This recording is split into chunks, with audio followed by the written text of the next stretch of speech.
Hello एस्पारेंट्स। तो चलिए start करते हैं हम 11 मार्च से, क्योंकि देखो 9 को इतनी न्यूज़ नहीं थे, 10 को संडे था और 11 तो सीधा मंडे। तो ठीक है, हम मंडे से स्टार्ट करते हैं। चलिए देखते हैं क्या क्या न्यूज़ है अभी। चलिए फिर 11 मार्च, इंडिया का एआई रिवॉल्यूशन, पोषण अभियान, नमामि गंगे प्रोग्राम। तो तीन इश्यूज हैं, काफी इंपॉर्टेंट है ये तीनों भी। मेंस पॉइंट ऑफ व्यू तो बहुत इंपॉर्टेंट है। ठीक है, देखते हैं अभी न्यूज में क्यों है। तो India AI mission driving AI innovation aligning with Viksit Bharat 2047, मतलब इंडिया एआई मिशन अभी लॉन्च किया गया है। मतलब अभी इन द सेंस पहले ही किया था और अभी न्यूज में है। India emerging as a global AI leader through infrastructure skill development policy. मतलब एआई के इसमें, इस रेस में हम भी अभी थोड़ा सा योगदान देने लग गए हैं। अभी क्या क्या डेवलपमेंट हो गए हमारे इंडिया में, तो हम स्ट्रेंथन कर रहे हैं एआई इंफ्रास्ट्रक्चर। अभी हाई एंड कंप्यूटिंग सेंटर बना रहे हैं हम, जो 18,000 जीपीयू। जीपीयू क्या रहता है मुझे बताना। मतलब 9 टाइम डीप सिक्स से ज़्यादा खतरनाक और 2.5 गुना और 2/3 टाइम्स चैट जीपीटी की कैपेसिटी से भी ज़्यादा हम कर रहे हैं। ठीक है, ओपन जीपीयू मार्केट प्लेस कर रहे हैं स्टार्टअप्स, रिसर्चर और स्टूडेंट्स के लिए। इंडिजिनस जीपीयू डेवलपमेंट कर रहे हैं, प्लान 3 से 5 साल में। एआई सेंटर्स बना रहे हैं हम एक्सीलेंस के, health care, agriculture, sustainable cities, education में। तो इंफ्रास्ट्रक्चर पहले तो मेन बात जीपीयू पर रहता है पूरा। जीपीयू क्या है, तो उसका जो प्रोसेसर है बोल सकते हो, वो रहता है जीपीयू। ठीक है, AI skilling and talent growth, 5 national AI skilling centre बनाने वाले हैं यूथ के लिए, ट्रेन करने के लिए। नेशनल एजुकेशन पॉलिसी भी 2020 की इंटीग्रेट करती है education at all levels. India rank करता है first global AI skill penetration में, जो कि 263% टैलेंट ग्रोथ हो गया है 2016 से। थर्ड लार्जेस्ट स्टार्टअप है इकोसिस्टम हमारे 520 टेक इंक्यूबेटर्स के साथ। ये सब डेवलपमेंट चल रहे हैं अभी हमारे, अभी और बहुत कुछ करना बाकी है। इंडिजिनस एआई मॉडल्स कौन से अभी भारत जेन है, जो गवर्नमेंट फंडेड है, मल्टी मॉडल लार्ज एलएलएम में है। एलएलएम मतलब क्या, लार्ज लैंग्वेज मॉडल है।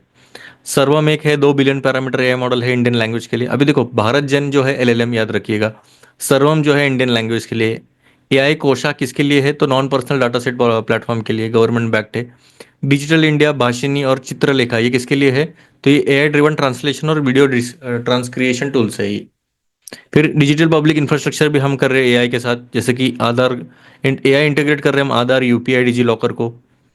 म्यूल हंटर डॉट ए आई भी आ रहा है अभी आरबीआई, ताकि हम डिटेक्ट करें फाइनेंशियल फ्रॉड कुछ हो रहा है कि नहीं।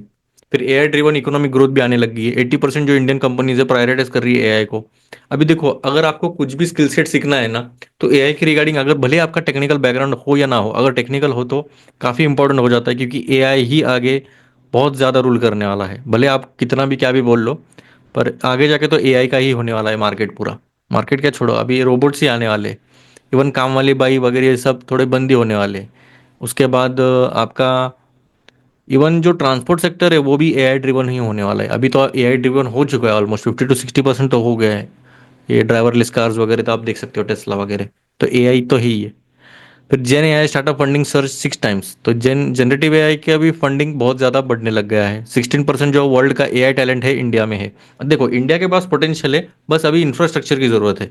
हमारे पास टैलेंट तो है, बस अभी इंफ्रास्ट्रक्चर चाहिए, कंप्यूटर चाहिए। AI market projected 25 to 35% compound annual growth rate है ये, CAGR। मतलब हर साल कितना, हर साल 25 से लेकर 35% का ग्रोथ होने वाला है मार्केट में। और 1 मिलियन एआई जॉब डिमांड रहेगी 2026 में, मतलब आने वाले साल में 10 लाख से ज़्यादा जॉब्स की रिक्वायरमेंट है। तो आप बोल रहे थे ना जॉब्स नहीं है, जॉब्स नहीं है, तो ये जॉब्स आने वाले हैं अभी।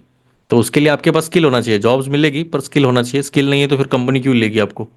अभी एआई रेगुलेशन और ग्लोबल लीडरशिप की बात करते हैं हम। रेगुलेशंस देखा जाए तो आईटी एक्ट आता है हमारे इधर, जो रिस्पॉन्सिबल एआई प्रिंसिपल्स 2021 के एआई स्ट्रेटेजी भी हमने किया है।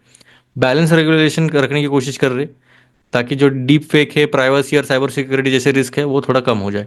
ग्लोबल रोल अगर देखा जाए तो hosting global India AI summit 2024 का, तो हमने होस्ट किया था ग्लोबल इंडिया एआई समिट 2024 का।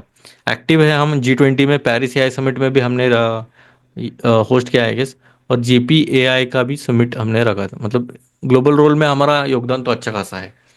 देखो पहला तो आपको ये सॉल्व करना है, ठीक है। बेसिक क्वेश्चन था 2023 में पूछा गया था मेंस के। Introduce the concept of artificial intelligence. मतलब ये बोल रहे कि आर्टिफिशियल इंटेलिजेंस होता क्या है। How does AI help clinical diagnosis. अभी क्लिनिकल डायग्नोसिस में कैसे हेल्प मदद करता है।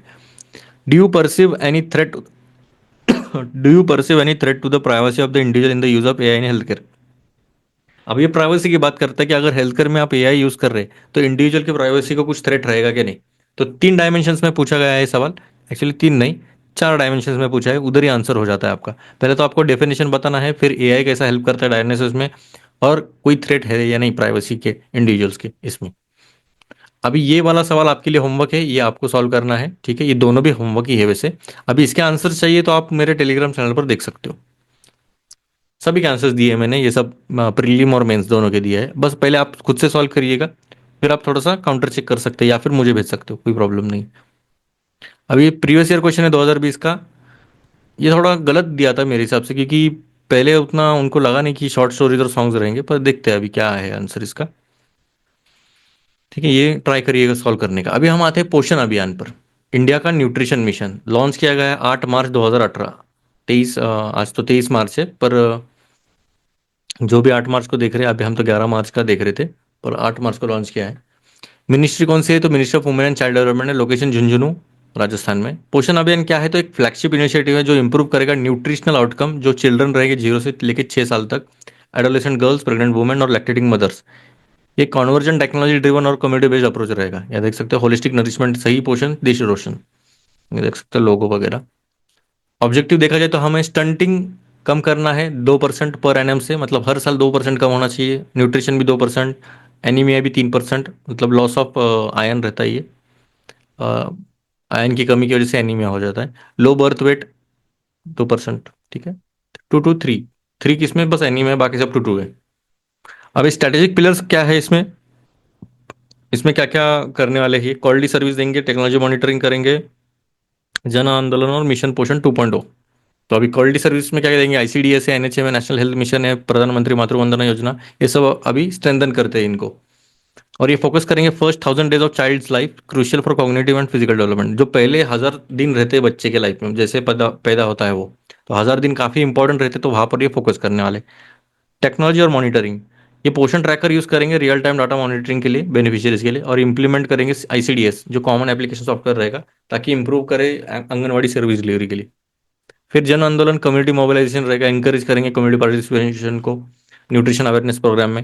हेल्दी ईटिंग हैबिट्स रखेंगे, breast feeding, hygiene practices. Motion 2.0 भी आने वाला है जो कि एनहांस करेगा आंगनवाड़ी इंफ्रास्ट्रक्चर को। उसमें क्या क्या आता है? डेडिकेटेड बिल्डिंग्स आएंगे, फंक्शनल टॉयलेट्स आएंगे, ड्रिंकिंग वाटर एक्सेस आएगा। और ये फोकस करेंगे हेल्थ वेलनेस और इम्यूनिटी बिल्डिंग पर। चैलेंजेस क्या प्रॉब्लम आते हैं? Data monitoring gaps, limited convergence और इंफ्रास्ट्रक्चर डेफिसिट्स। देखो, पहला आता है डाटा मॉनिटरिंग गैप्स।